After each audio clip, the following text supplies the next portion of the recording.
in your eyes, this is what you want. This is what you want. We do it in a relationship. Why not do it for our country? We do it. This is what you want. You do it in a relationship because you can independently think. So when people say, oh no, the government can't do that, the government can't have that power. If a person in a relationship got that kind of power over you, why couldn't the country? Why couldn't the world have an illusion of a story to tell? When you listen to the illusion your relationship is told, and say, oh no, it was those men that were so bad to us. They tried to control us with the traditions of that were controlled and manipulated by the winners, and the history was told through their traditions, not through the original ones, which was just a string around the finger. Nothing else. All of it comes back to the corresponding definition of, we do it in a relationship, why not do it for our country? So to me, 9/11, to say it was an inside job, that makes it sound so nice to be found out. No, 9/11 was a test to see what kind of freedoms we'd give up, just like we do in relationships that are abusive. Our country is an abusive relationship. Well, it started that way, of course it's going to end that way. If we're the winners telling a nice story over the veiled secrecy of what was a bloody wreck of almost an entire race of people, to make a lovely story out of it, out of slavery, out of everything. I mean, how much more do you think is going to happen till something hits the fan? The fan's been hitting us since day one. We do it for our country. So 9/11 was another test. Not much a test as we've been making up stories for our bad relationships. So to make up a story about our own country is pretty easy. Because there's other people that are going to defend us, Imagine if you told somebody that you know close about your abusive relationship, and you started making up stories with them. They wouldn't like it. But because everybody's making up a story about their country, and everybody believes it, they're all, we're up in arms together, yay! This means I don't have to tell anybody about my personal problems in my relationships abusively. I just deal with it and quietly assume production. So all of it comes through your eyes. You freaking tornado-stalked Imperial. And that's it. Because, the truth to most people is, if you look at anything too deeply, you're grim. I have been told this many times for the ways I am interested in so-called conspiracies, which I call them more tests, because to see how much freedom we give up in relationships, it's not too hard to give up freedoms in a country to other people. We give them up in our relationships, and we're supposed to be equals in a relationship, so why would we not be treated like unequals in our country? We do it in relationships all the time. We, meaning not me. It means you. Because you allow somebody to say fuck you while they fuck you. So I'm interested in these tests, so to speak, for example. But this is the quote. For many times for the ways I'm interested in conspiracies, for example, though I never was told people who cut their wrists suffer from the same thing. I'm told that I'm wrong. But somebody who cuts their wrist, oh no, let's give them a pat on the back. It's really about reputation, really. So if I were to say 9/11 was an inside job, or 9/11 was done by a lot of people, because we got hands in every pot in all the countries, we don't have to worry. It's not an inside job, it's a whole world job. Over our heads. It's insufferable to hear that. Though, if another person is cutting their wrists or in an abusive relationship, it doesn't make heads turn. Because America is an abusive relationship. So why would you turn your head to what is always around? Just turn your head to what could take away that abuse. Because you don't want to take away that abuse. It's doing too much for you. That's the end result there. If you're getting something out of it, why would you stop it? Imagine somebody who's controlling automatically saying, you know what, I want to stop this, so I'm going to go on this side over here. No, that never happens, because that's how people want power. So of course it's going to keep on going on with the same story, because it's a nice perky story with chirping birds flying around. Everyone loves it. Especially them, because they're not that chirpy. They are, they're unworthy of being in that kind of relationship. So instead, they diabolically sense everybody else who's bad, who's actually good. So they just say they're bad because they're making them look bad. Well, how about you stop being bad for your own self? You know, don't make me look bad because you don't want to be good. There's a big difference. That's what good is now. Good is bad. Because it's so easy to be bad. So anybody who's good is bad because they're making everybody else look bad. To me, that's why it's so easy to say that 9/11, oh my God, that's nothing. Compared to the scale of what people do every day. To cry during an event like that, I wonder how people can. When they're living the abuse every day. You know, to me, I cried. I felt it because I felt the energy of everything. And it doesn't just come from the victims who died that day, who have come to me past and given me their stories, testimonies. Woo! But I can only answer that for myself. In this whole thing, it's a victimless crime. Because a victimless crime means there's victims involved. There's no victims involved. The only victims is ourselves. So there's so many victims. We can't even count the ways of the waist art, the bunions, the eyes. Because everything starts with that measure of thought, like, oh, well, you know, our government won't do that to us. Well, but your partner in the relationship does that to you, so why wouldn't our government do it to us? You know, I mean, the person that's closest to you does that to you. So you're basically telling me somebody who's less close to you is not going to hurt you? I mean, just because they're on TV or they have a reputation to keep? I mean, a reputation's easy to make up. Oh my God, we've had that done thousands of times in our history. And especially with TV, media, everything else, people speaking for other people, going to your phone for answers. I mean, you kind of have the idea that you don't need to be, all you need is other people to say things about you. Not say what you actually do. Or say what actually is going on. The truth won't set you free unless you let it set you free. That's basically the truth of it. Because if you live in that illusion to say that somebody else is going to speak for somebody directly and be non-biased, unpartisan, whatever you want to call it, I say fuck those low lines, just bring it up. Now I'm not talking about being politically correct. Politically correct isn't even going to do it. Not being politically correct isn't enough. You have to go further than that even. You have to bring the line of despair to everybody. Because there is no silly putty involved in this. In this mess of maniacal understanding, you're not going to get understanding unless you want to understand. But if you want to understand things based on what you're told, then you don't really want to understand things. You just want to listen to what you're told. Well, then you don't have to understand anything else. You don't have to talk to me. You know, just believe things based on what you're told, because that's what you're doing. Yeah, but they wouldn't lie, they wouldn't lie. But you're getting beat up every day in your relationship. They wouldn't lie? The person that's closest to you is lying right to your face. And you're telling me they wouldn't lie to you? Wow, you have a total illusion barrier that is so far crisscrossed. You might as well put razor wire around you and give yourself up on somebody's birthday and say, I'm your birthday present. I'm already wrapped in razor wire, no problem. All taken care of. You know, it's not the measure of your tight lips, it's the measure of the spike strip. Because it doesn't matter how much ashamed or, oh no, you can't do it. The fact that somebody else can spike strip you, ooh, you got it under control. Don't worry. Somebody's gonna control you. It's good, baby. Not on my watch attitude. It's really gross and misunderstanding for others' actions as an attack or ill will towards your own. Like, not in my watch kind of attitude. People always do that. Like trying to be the good guy. You know, not in my watch.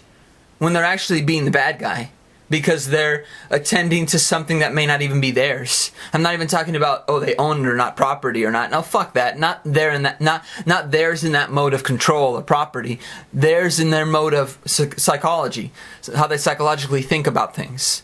Because a lot of people think that most people now still think in that old mentality of what people have been brought up to think. Oh, you're my property. Stuff like that. Most people don't even think like that anymore. The only property they have, they don't even understand themselves. So that they don't even have to control themselves. So instead, they control others because it's easier. So that's where the control comes in. You know? Not in my watch attitude, you know. It's really ghosts and misunderstanding. It is. Because that's where the misunderstanding comes from, is that when people hear that, they think it's beautiful. They think, oh, this person loves me. You know, it's not misunderstanding. This person with a not in my watch attitude is showing a presentation of how they think about me. In their own identities, they don't need anything else except me. But in reality, they're fucking somebody else. in the whole psychology of things, this could be any kind of relationship. You could throw a dog a bone. You could throw a cat a bone. You could throw a ninja a bone. I don't know. Whatever you want to throw a bone, it's thrown. That's where your eyes turn into sequiturs, because you're saying that only somebody in a straight relationship would have that problem. Only somebody in a gay or lesbian relationship would have that problem. No, all of them will have that problem. Throw it into the sky with that one, because if you start off bad, you're not going to end up good. If your only reason to, like I said before, if your only reason to change orientation or be in orientation is based on what you've experienced before, then how do you know your experience now is going to be any better? If you live off that psychology of being misunderstood before. Doesn't matter. Just being misunderstood doesn't placate anybody to just destroy something. Not in my watch kind of attitude. That's where it comes from too. That's why a lot of my friendships didn't last, because a lot of people said, not in my watch, I'm not going to deal with this kind of guy. You don't need to. But if you can't even step up to the plate to come talk to me and say, okay, Marcello, I understand you made a mistake. If you can't even do that, if you have to walk away so completely and just say, no, thank you, go. Because a lot of people say, oh, you walked away. Yeah, of course I did, because it hurt. And it didn't hurt in that way of, oh, I have to go back and talk to them. No, it hurt in that way where there was no way of going back to talk to them. There was nothing left to say. Because you have to explain yourself, Marcello. You have to explain yourself. No, I don't. You don't. I didn't have to explain myself because I didn't explain myself in the first place. So to explain myself now, retarded, inconsiderate of you, not wanting to explain your actions now. Me explain myself? Yes, I'll explain myself. When you explain why the hell you would do that, I didn't need to explain anything. Because right there, in that psychology state, you busted in and said, you have to do it this way. Then you're basically saying, I'm gross and I don't want to do things in the way you think of it. That doesn't mean anything. Because if I do things based on how you think I should do them, then you're not really looking at how I'm being right now. How I'm being right now is the kind of person I am.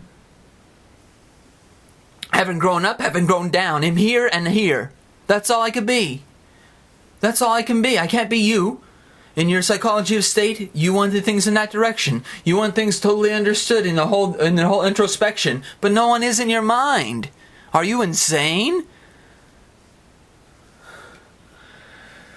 Some people fall in love with a grudge. They don't fall in love because they are in love. That's one of the main problems that I've seen. A lot of people say they're in love, but really they're in love with a grudge. They're in love with what they've hated before. So necessarily even if they pick somebody completely different than what they've had before, the kind of person they've had before, the problem is their psychology state is still based on what they had before. Which means they'll go into this relationship with that grudge for somebody else that's completely different. So basically they're coming into the relationship and saying, you're like him, or you're like her, or whatever. And if they already come into that relationship like that, it's not really about how long it can last. It's about what you're trying to say about this relationship. And if you're even trying to establish a new relationship. That's what a lot of people say, oh, I don't want to get into another relationship. Then why did you go into relationships in the first place? I can bring up a song right now, Unwritten Laws song, which one? About the last one off the last album called Sing, where he was saying that you fall in love, so how can you stop being in love or just say no more relationships? You've been in love. You've talked about it. If you're gonna base your psychological mind off of the state you've had before, then that's all you live in. You don't live in any other state of mind.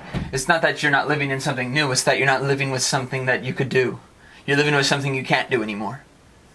That's not my kind of attitude. That's the thing about falling in love with a grudge. That's the easiest thing to do. Because it's so easy to listen to what somebody else said about you before.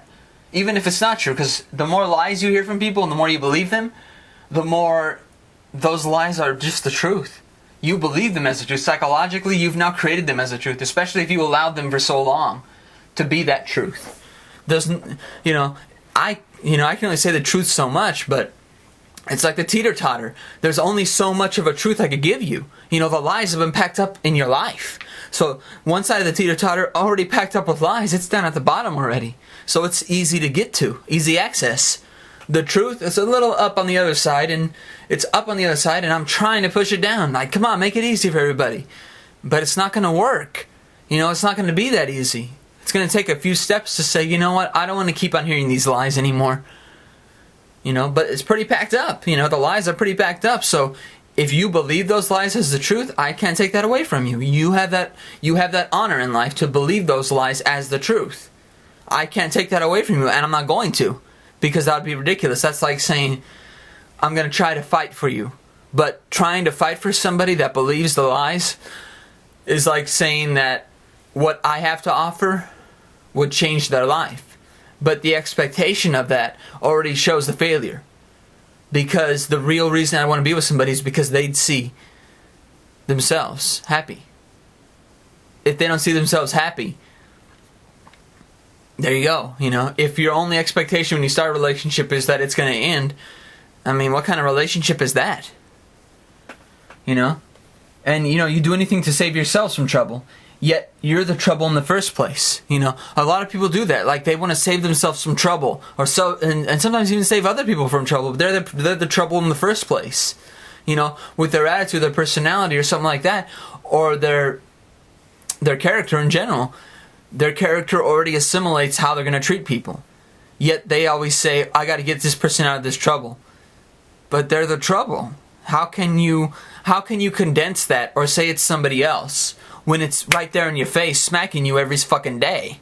It's because, like I said about the previous one, you believe the lies so much the lies are the truth. So you being the bad one, it doesn't matter because you're the good one in your eyes. So you would automatically shovel that to the side and say, I need to help get rid of this person who's too good. He's making me look bad in any way, any shape or form. Somebody at work, somebody in life. You know, if they see that you're doing something to make them look bad, they don't like that, even if they are. It doesn't matter. The fact is, oh my God, he or she's making me look bad. I can't allow this. I must destroy them. I must make them look bad. There you go. Call it the line. That's what you want. That's your character. Your reputation is based on that. Your reputation is based on the assault you give other people. I'm not giving any assault to people. I'm saying that my friendships didn't last too long, but that's not giving an assault to anybody. That is saying certain times and certain friendships, not all of them. There were times where I made mistakes. And everybody conjured up this whole thing like, well, he didn't come talk to us. Well, let's see about that. If you really need me to talk to you, that means you don't want to admit the things you did. I don't need you to act like, oh no, plead on your knees. Fuck that. But live up to something. Even if I made a mistake, live up to what you say. If you meant it a certain way, you have to, one, explain that. Explain that. What do you expect me to do? Oh, well, I must have got it wrong. I don't think that way. You have to explain how I got it wrong. Because as long as you don't, I'm going to think I'm right.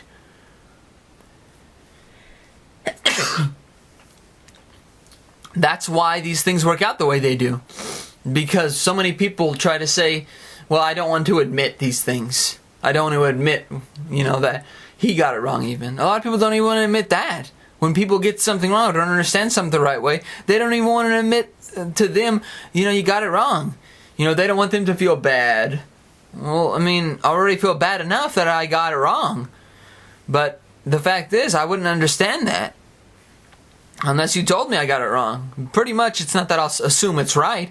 I won't assume it's right or wrong. I'll just keep writing and keep going. Because there's no way I could keep staying if you can't come and comprehend the idea that is between us. Because it doesn't matter if it's only one-sided. See, and that's where people don't get it. Like, oh, Marcello can't have one-sided feelings. People can't have one-sided feelings. That's impossible. They can't keep going in something and have only one-sided feelings. Yes, I can. Call it what you like. This is Marcello's open feelings. This is his feelings. So, if you're saying, well, Marcello can't have one-sided feelings, it won't work out. Well, is it always about working out? Or is it always about working out what you already know? if I already know it's one-sided, then me accepting that already shows that I'm fine with that. But you can't destroy my feelings, or you can't tell me this is what you need. No, you can't act like that with me. You have to accept that I have feelings and then just move on with your life. Because it's not about me, clearly. If my feelings were just about me, I would tell you, you know what, I can't be a friend anymore. And not in that way of like walking away from a friendship. That's different. You know, I would tell you automatically if it was just about the feelings or just about somebody else in my life. But if it was somebody else in your life or somebody else that you know that made that decision, I can't tell you that. You have to figure that out yourself. You know, I'm not going to waste my time telling you something you wouldn't believe. You know, you have to take that in your own comprehension. Meaning that if somebody in your life is messing what I have up, then it's kind of useless to hang around you because somebody else around you is pulling the negativity string, pulling the negative energy right in my direction. And guess what? That means I can't be in around it. I can't have my mind on with somebody else turning their mind in me and saying, you're wrong, Marcello. Even though you're right, you're wrong. Boom. And that's where this whole thing comes from. About, you know, selling people's selves to the idea, you know. And nothing trumps the common good. But that doesn't mean the common good is really good, you know. It's the good that most people agree is good, even if it's bad. You know, that's why people say, you know, the least of two evils, or, you know, I'll vote for the less of two evils. No, you have to stop voting for either evil. You have to walk away from those lines completely. You know, I mean, if you truly, and I'm talking to anybody who's Catholic all over the world, all of you religions, if you, all of you out there can comprehend what you're saying every day about picking good, why do you think people are against religion? It kind of shows through your examples in history how you've reacted to things. Every one of you. I'm not even talking about what happened recently. Fuck that all. A historical event will never contextualize how you've acted compared to what you say. It will never contextualize it. And that's the bullshit that you're living with every day. So you're calling me a fractured mental. Well, throw it in your asshole. Because that's exactly what you're doing every day when you're telling us to do good, which is bad. Fuck you, call it off. You know? And just as evil is the common evil. You know? Oh, it's just evil. You know? And that's why people make it sound so easy to do. You know? Of all the bad we're capable of, we don't talk about that. Because if we did, oh my God, we can't accept that quality of us. Even though we do it every single fucking moment of our lives. We can't accept the quality of it. So we talk about people are so capable of good. Yeah, but we don't do that good. We always do the bad. So to say we're so capable of good doesn't show. Let's talk about how capable we are of bad so we can look at that. That's why people say, you know, we got to find the cure for cancer. No, we have to find the reason why there is cancer. Let's find the cause before we find the cure. Because it's not going to cure anything it's not going to fix anything to say, let's find the cure. No, you have to find the cause. You have to start with the reason why. That's why we're not finding out answers to anything, because we never look for the reason why. The reason why you do bad, not for the things you can do good. See, that's the reason. You never did anything good, so to say you can do good shows that you never have. Boom. But it's not necessarily that's the real evil even, you know, the common evil. You know, the common evil that everybody's equality based in this measure of time that we live in now. This is the evil directed right at you on the TV, on the news station. Well, we've had another shooting today. Oh, you know, and we have the person who did it right here. So, the common evil is now created. Whoop-pow! We don't need to worry about, you know, thinking about it. Here it is right in front of us right here.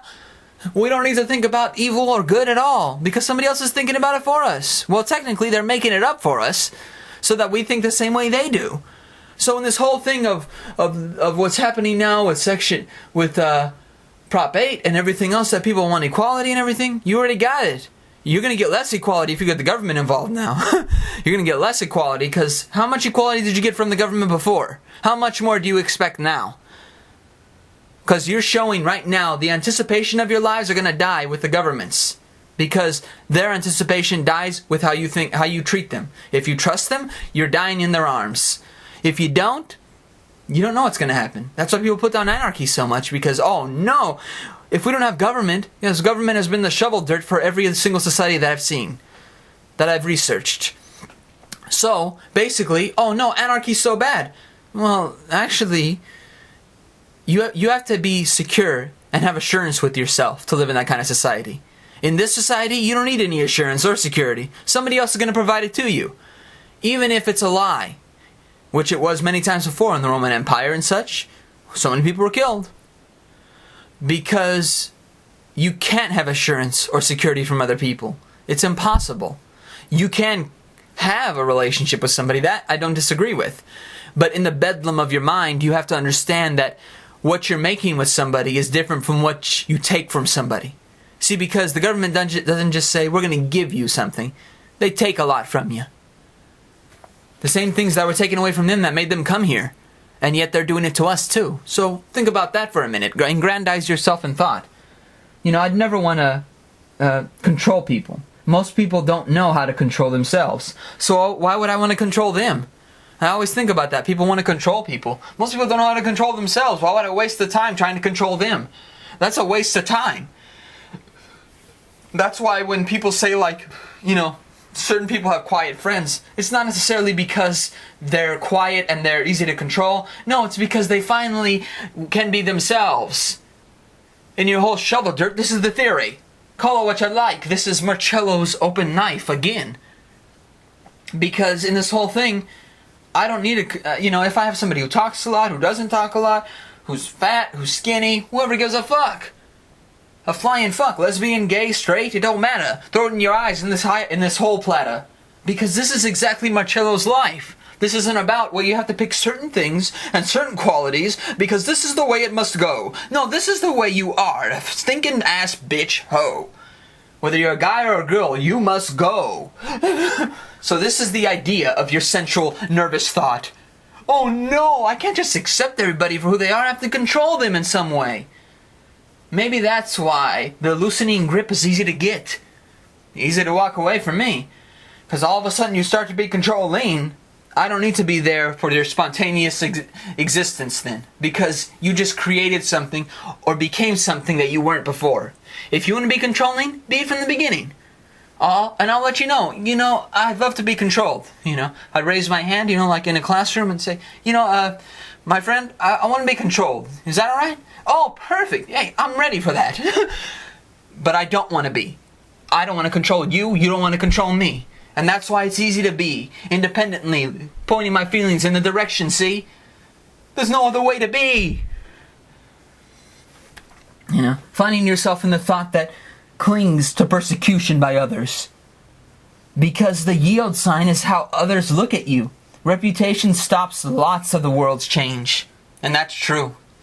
So that's why so many people say, oh, reputation's so important. It's important to other people. I don't go around going, you know, hey, Marcello was like this.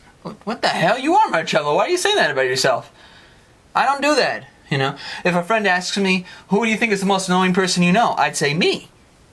But that's because I'm not going to say anybody else is annoying, and I don't feel anybody else is annoying. I think the most annoying person has to be me. It has to be. Nobody else does 45 minutes one day a week and kills you with your sensitivities to show them in the direction that it can be. Because it is, see? Inside of me, my directions are built within the frame of your box cart that you built when you were a kid. But that's why, you know, finding yourself, it's easy to do. You don't need to worry about that. Somebody else will control you. Somebody else will tell you about the kind of person you are. So that's why it's so easy to be controlled, because so many people think they're doing wrong anyway. Their self-esteem, their low self-opinion, their low self-esteem, anything you want to put, people have it already. They were built with it, grown up with it. Growing up through the TV, through the music, through everything. I create the own dynasty of your eyes because I want to see the highest quality in you. The lowest quality, throw it in the dirt. It wasn't created from you. It was created by the people who shit on you. That's why you don't need those. Directions and thought devise you. Anybody can battle cry. Anybody can say, I need to be better. Only everyone should be able to do one way, direction. This is your direction. Call it what you like. Introspection doesn't matter.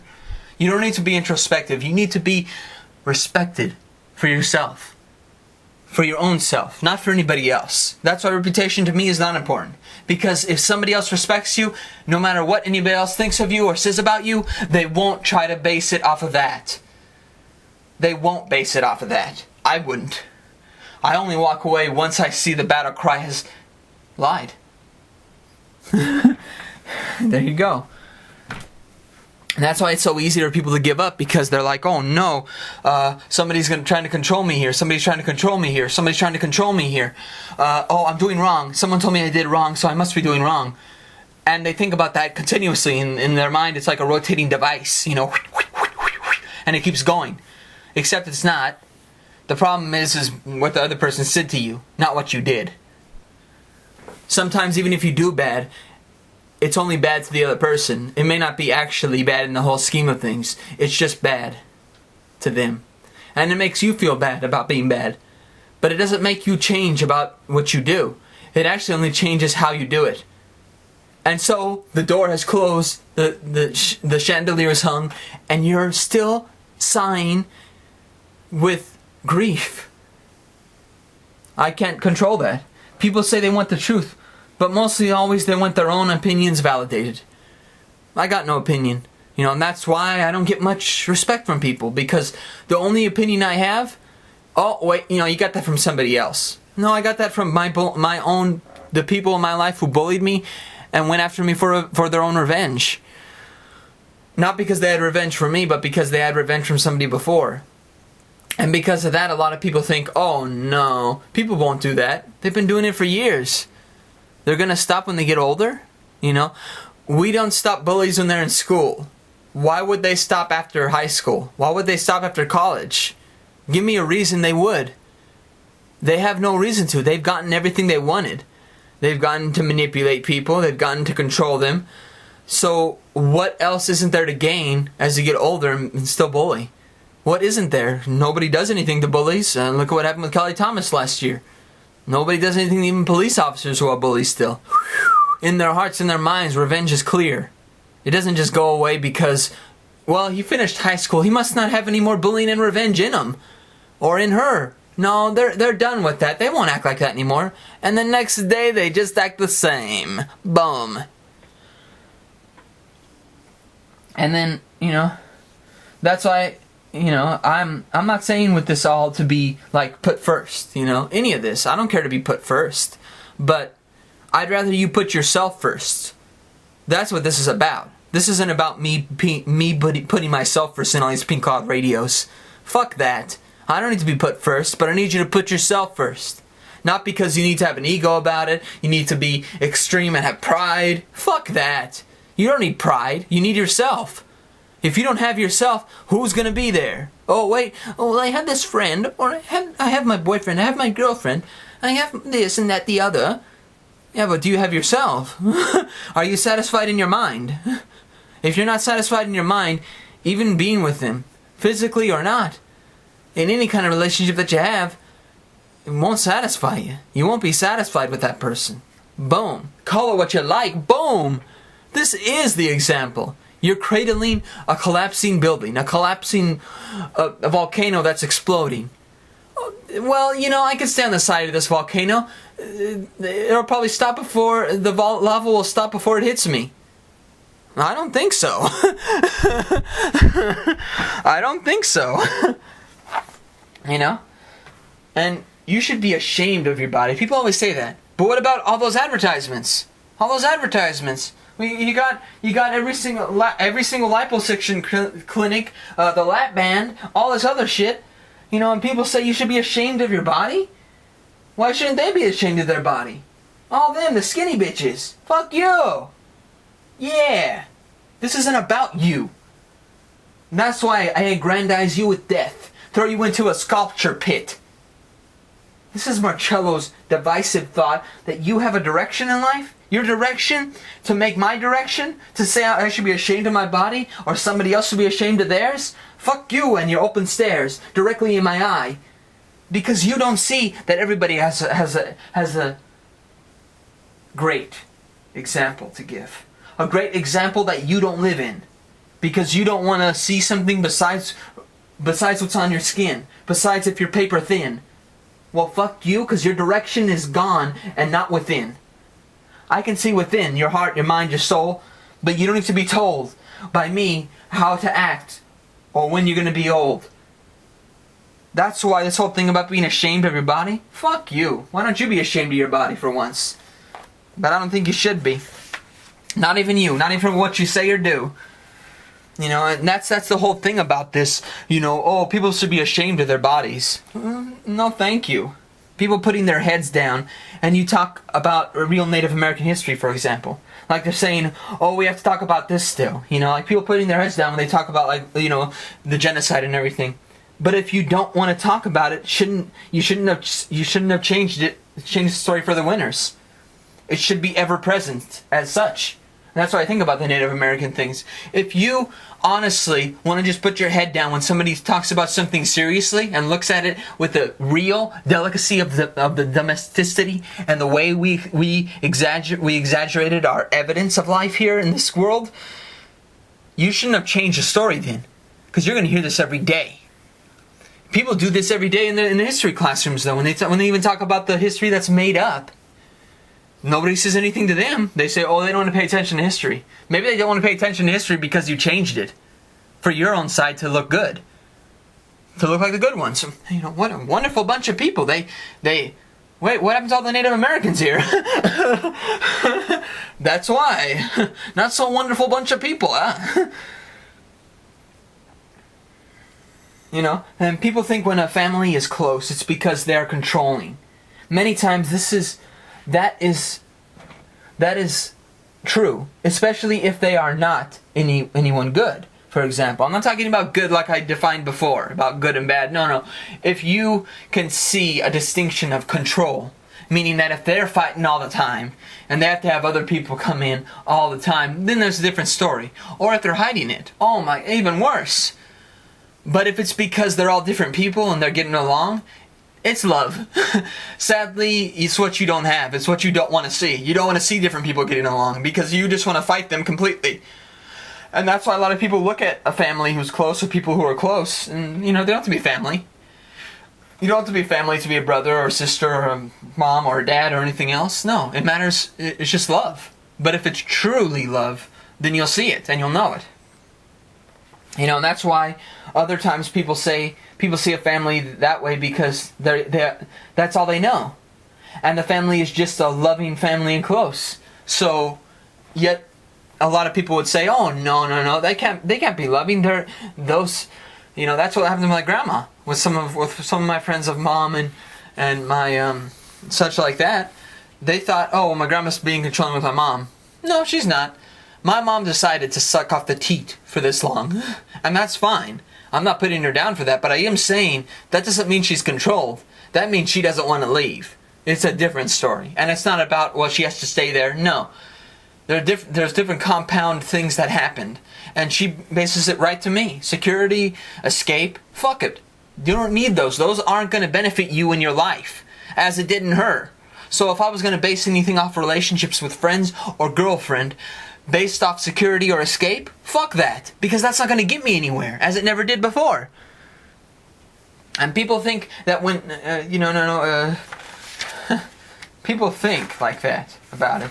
They look at it like it's that, oh, sarcasm. That's one of my favorites. I'll finish it off with this, guys.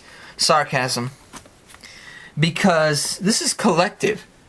There's collectiveness to sarcasm sometimes. That's a job I almost got a couple of years ago. There's a collectiveness to sarcasm. You know, that some people just get along to get along. But that can always work, because sometimes some people won't match up. Like I don't. I'm not very sarcastic. You have to point it out to me when I'm sarcastic. That's how sarcastic I am. It means I'm not that sarcastic, because you have to point it out to me. And say, hey, you're being sarcastic. That means that you just pointed it out once. In the whole time we were friends, this is the first time you ever pointed out I was sarcastic? I'm not very sarcastic then.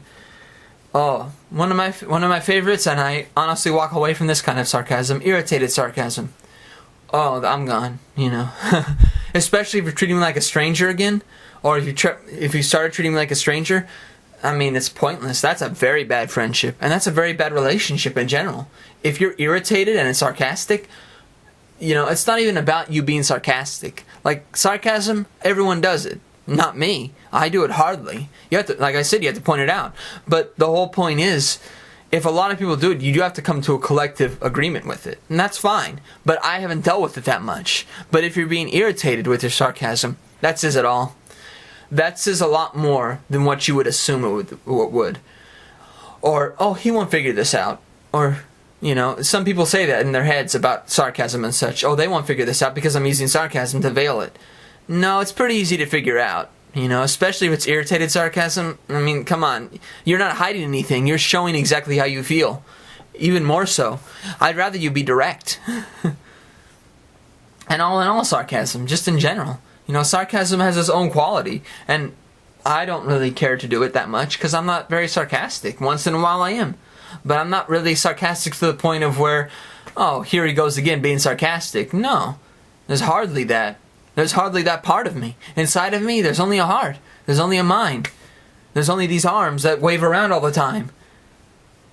Which a lot of people know, but that's the whole evidence of this. When we call ourselves living beings and everything, we don't ever look at that. We just say, well, let's see what kind of qualities you have. That's why we're so bunched up in this society now. Because that's all we do is look at the qualities we have. And that's why it's so easy to do sarcasm. Because we don't look at those qualities anymore. We just say we do. We just say, you know, we'll look at these qualities, and then you never do. Unless you show them when you want to see them. But human qualities don't work like that. Think of an animal with another animal. They're all instincts. They're all senses.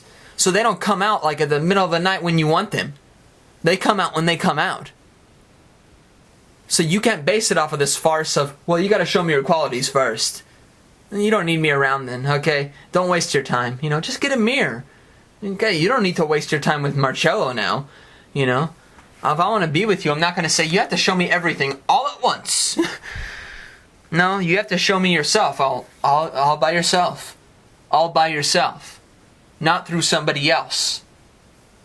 Not through a shovel stamp. Not through your distinction of what you think everybody else would think of you.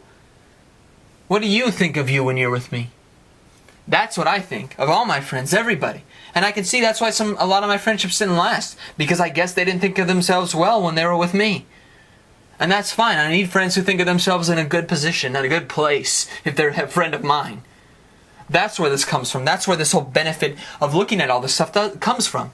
Thinking about abusive relationships and such like that. That's why people can accept, like, if they can accept stories in their own personal lives and make up things and imagination when they're in such an abusive relationship, whatever kind they're in, I mean, why couldn't they fall for another gap and make another hole of everything else and say, well, no, somebody further away from me I could trust. You can't even trust somebody who's right there in the same house with you. You're telling me you could trust that other person down there? You know? That's an ultimate denial, because denial is one of the biggest expressions of emotions nowadays. Guilt, everything, throw it into the sky with it, because those are the ideas that people fall for all the time. That maybe I could get something out of this. And then you don't. You never have, and so you don't change it because you won't be disappointed. There you go.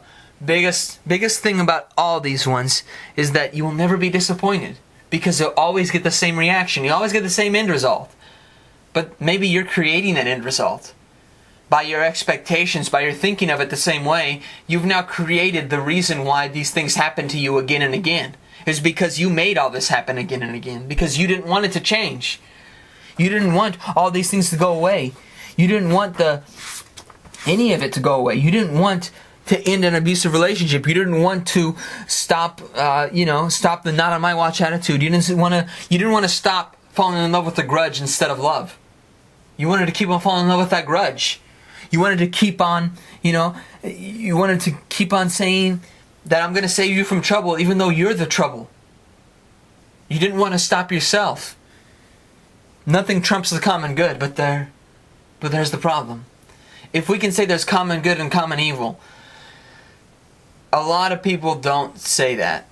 Because everybody individually has a different good and a different evil that they're against and for. So to say that it's common, that we all agree on it, fuck that. Fuck you if you think I'm going to agree with you. My definition isn't based on what somebody else told me. My definition is what I've experienced. And your eyes are faltering because you don't want to see that. So, I don't want to control people. Most people do because they don't want their own independence. With their own feelings. Because, oh no, I can't do that. But if someone else pushes it on me, it'll be a little easier. You know, and that's why you cling to persecution. Because it's easier to. That's why reputation, people say it's so important. Because they made it important. Because they like persecution because it makes them think they're bad or good. You know, it makes them wear the caped uniform. Or the villainous jacket, hood. If you want the truth, just ask for the truth. If you want an opinion, you ask for an opinion.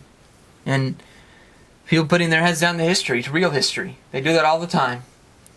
And I love my family, but I'm not like my family. I'll definitely say that. I'm like all of them. I'm like none of them. Which means I'm both. But I'm not going to be like flickering on and off. I'm the switch that decides your life and death. Because it's like my family members. Each of them individually have their own destiny and thought. Not mine. Sarcasm. This is nothing. Your bloody wreck is going to die tonight. Because you decided to live your life based on the fantasy of something you don't want to encourage to leave. Love.